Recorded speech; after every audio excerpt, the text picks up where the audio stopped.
Coucou, bonjour tout le monde, bonsoir tout le monde, salut tous les fans et tous ceux-là qui me découvrent aujourd'hui. Hello everybody, hello everyone. I think everything is good.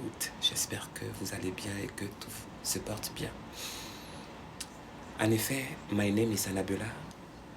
I'm living in the United States. I'm originally from Central Africa.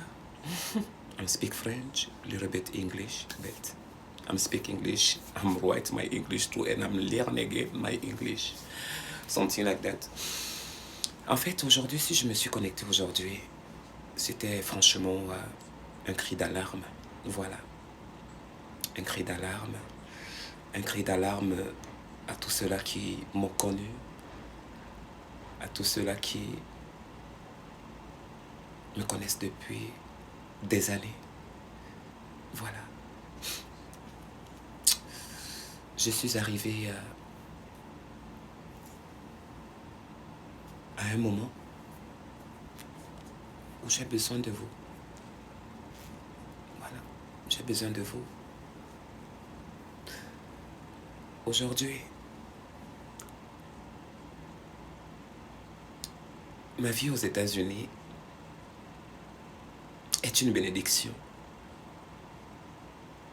Ma vie aux États-Unis est un bonheur et une grâce.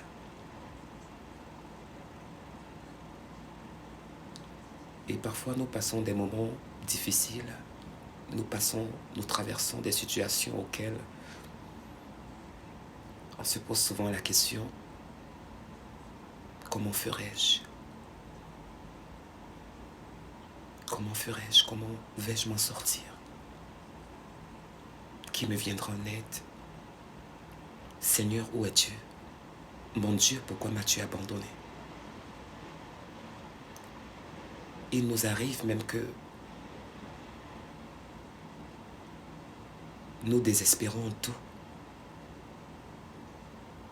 et qu'on se fond en larmes, n'ayant pas le regard là où regarder ou sur qui compter. Je suis entré aux États-Unis. Après 2 ans, je me suis vu en train de prendre un taxi. J'ai rencontré un Libérien.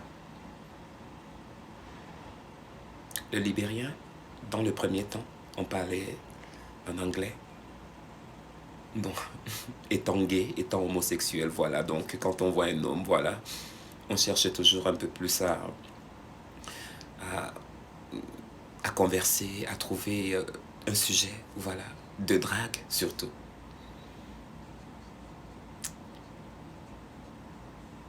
Et sincèrement, je l'ai demandé après un jour. C'était le deuxième ou le troisième jour. C'est quelqu'un que je ne connaissais pas. Il habitait à peu près à 5 km ou à 10 km de moi ou trop. Donc à chaque fois, je n'avais pas encore de voiture. J'étais encore housekeeping, je travaillais encore dans un hôtel, dans les montagnes, en Arizona, ici. Alors j'appelais toujours le taxi pour m'accompagner peut-être dans des supermarchés. Lorsque vous me voyez toujours, je payais toujours mes robes, des trucs, où je vous montrais que voilà, j'ai payé la robe, je ne vais pas la rembourser. La robe avait le fond de teint. On a dit qu'on ne devait pas reprendre la robe. Je ne sais pas si vous vous rappelez de ça. Donc des trucs un peu comme ça, c'est lui qui m'accompagnait. Alors le deuxième jour, je l'ai senti que, puisque même quand il me déposait, franchement, s'il fallait que je lui paye par exemple $50, je pouvais lui donner peut-être 70 ou $80, et voire même $100, dont 50 de plus dans le transport qu'il m'a transporté. Alors ça s'est habitué, son humilité, sa façon d'être, ça m'a vraiment plu. Et du coup, ça a créé quelque chose et puis j'ai eu le courage, parce que lui ne parlait pas trop. Et puis j'ai eu le courage et puis je lui ai dit, where are you from? Il m'a dit, I'm from Liberia.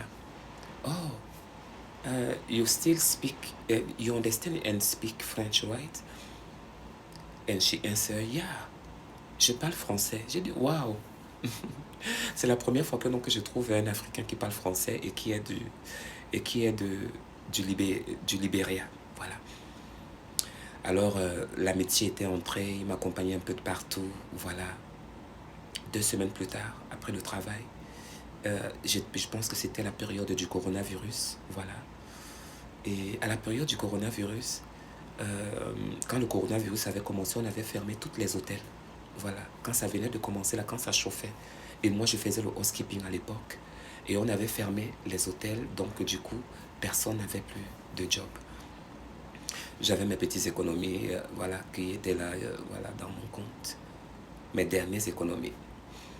Il restait peut-être, je sais pas, j'avais peut-être entre 4 000 ou 5 000 dollars, quelque chose comme ça, que j'avais de réservé de côté.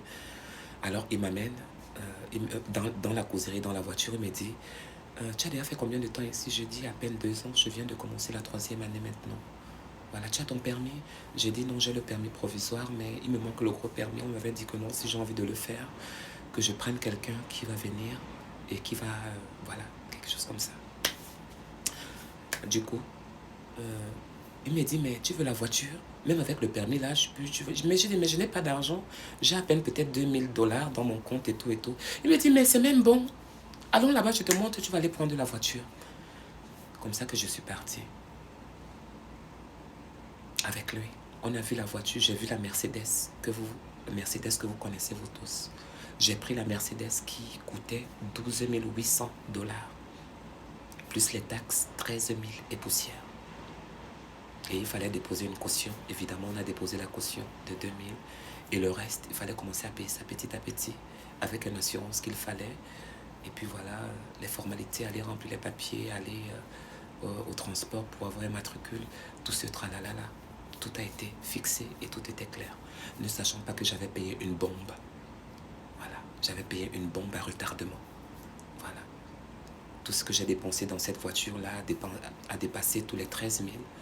Et je me suis vu avec les calculs à plus de 28 000 dollars. Voilà.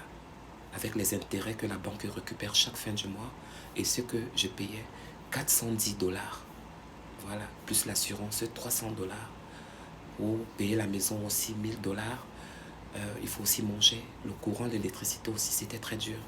Qui a poussé à beaucoup de chutes dans ma vie. Voilà, qui a poussé à beaucoup de trucs étant seul. Et depuis un moment, voilà, j'étais tombé malade, j'ai repris mon boulot. Et actuellement, j'ai peur de le perdre. Parce que lorsqu'il y a mon boulot, c'est une zone industrielle, je ne peux pas aller là-bas en taxi. Si je pars là-bas en taxi, ça va finir presque toutes mes économies, ça va me ruiner complètement. C'est impossible. Donc du coup, la voiture est en panne et puis je me retrouve maintenant dans des problèmes et je suis à la maison. Et vraiment, je viens vous crier de tout cœur. Si tu peux, ma soeur, si tu peux, mon frère, va sur ma page Facebook ou cherche un moyen comment tu peux me contacter. Et fais-moi un PayPal de ton choix. Ou ce que tu voudras. C'est pas obligé, mais c'est juste une doléance. Si tu peux, ça va beaucoup m'aider.